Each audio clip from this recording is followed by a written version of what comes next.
A player who will be seemingly moving on at the end of the season, out of contract in the summer, but one of those that's part of the pretty elite club of having claimed 3 Scudetti, 3 Italian Super Cups, and now 3 editions of the Coppa Italia. Matteo Darmian.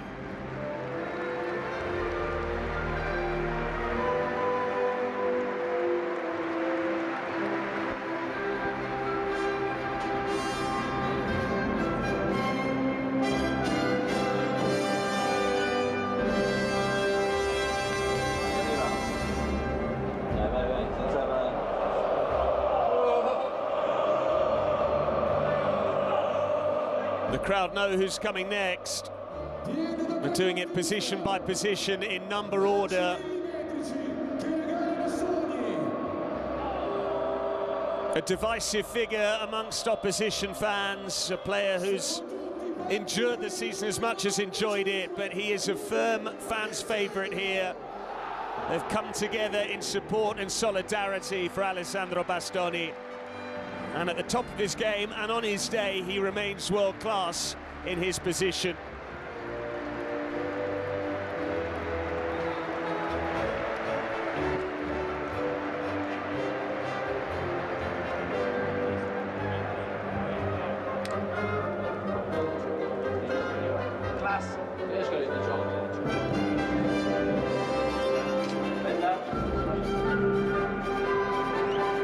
What a signing this man has proven to be. Joined on a free from Napoli, with whom he won the title. And a couple of years later, he's once again an Italian champion, this time with the Nerazzurri of Milan. Some stunning goals along the way. Who can forget his strikes in Cremona and Verona, and here against Bologna. The most two-footed player in Serie A, Piotr Zielinski.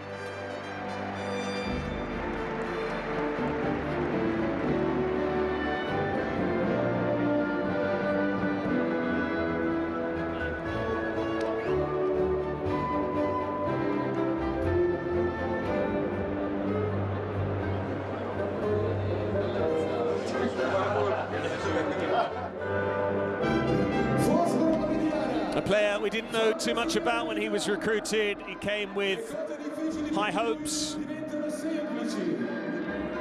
You need to be a good player to represent Croatia in the middle of the park, and Petar Sucic has proven, particularly since the turn of the year, what a capable footballer he is. A memorable goal for his first here against Fiorentina. He's scored stunners against Arsenal in the Champions League, and recently against Lazio too. And we expect to see even more of him next season in the heart of that Inter midfield.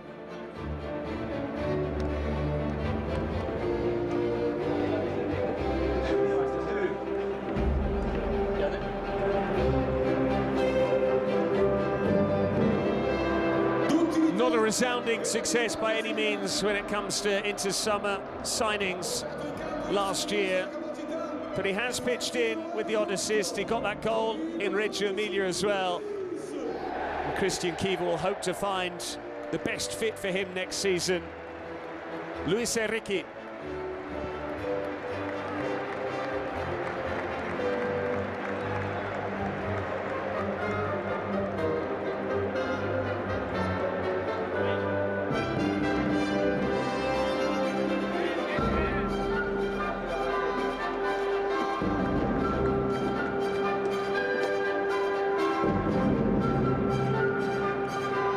A little bit misunderstood these days. A season which won't live long in the memory for him in terms of how many appearances he's made, in terms of his contribution on the pitch. Hasn't found the net once, which is pretty damning for a goal-scoring midfielder. But he still collects silverware again. Not quite the same impact as he had when he scored all those crucial goals en route to the second star. But in domestic title 21, Davide Fratesi still gets a winner's medal. 4th piece of silverware with Inter.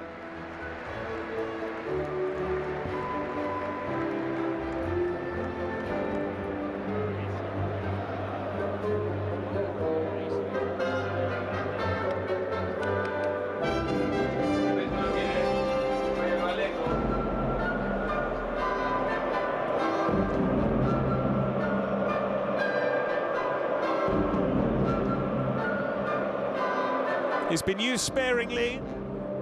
He's shown flashes of brilliance. The potential is certainly there. It's whether Inter can tap into it and also find the best position for this man. Andy Diouf, seen him as a second striker. We've seen him as a right wing back despite being left-footed. But the quality is more than enough to play for this great club.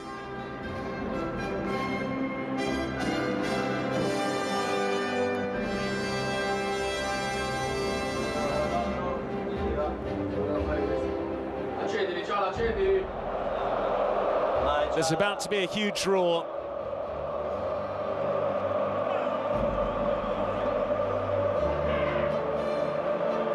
You have to be some footballer to swap Milan for Inter and become a Nerazzurri idol and icon, but that's exactly the route that Hakan Çalhanoğlu's career has taken.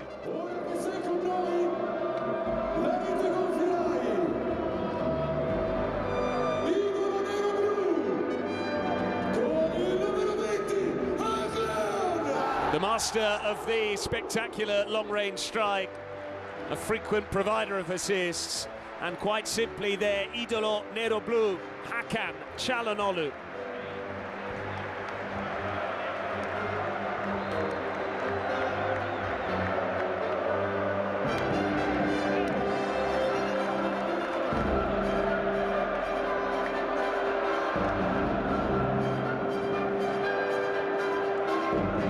Another of the players in scadenza di contratto, out of contract in the summer, a veteran who continues to deliver, still has that wonderful change of pace despite his advancing years. He's 37 now, but one of the most decorated players of his generation, won trophies wherever he's been, and especially in the latter portion of his career here in Milan. Henrik Mkhitaryan.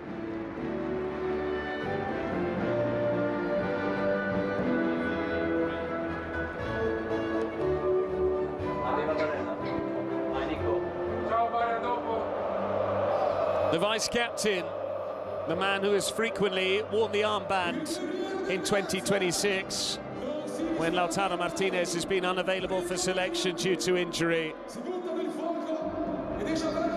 Sardinian by birth, but grew up supporting Inter, and he has become synonymous with this current crop of players. He can do the lot. Nicolò Barella.